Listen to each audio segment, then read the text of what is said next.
How do you interpret his comments on the trade? Quote, our team makes a lot more sense now. He's also been very gracious to Jordan Poole. What are your thoughts on all that? I mean, he better like it. They're doing this for Steph Curry. This is essentially what the veterans were calling for last year. Yeah. Like, hell, we need people who know what they're doing. We need to stop having to teach and coach on the fly, Right. and get some people who know what they're doing. You know, they might have overcorrected, right? But because they've gotten really old really fast. But this is what they wanted. This is a lot about how Steph and Draymond and Clay, how they like to play. And now you throw, Wiggins in. Their system works when people know what they're doing.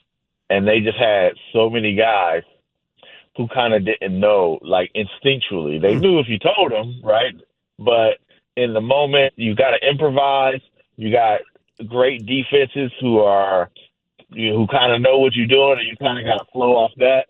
It's a little bit tougher when you got guys who don't know what they're doing out there, which is why I think it was hard for Jonathan Kuminga to get in, because you just got to know. So this is what Steph wanted. This is what he asked for. They're in win-now mode, and there's no question about it. He's got Draymond Green. He's got Clay.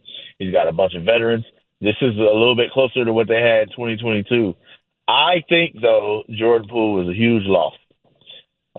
And I'm really curious how they're going to fill that hole, because some of these guys are going to have to miss, 15 games.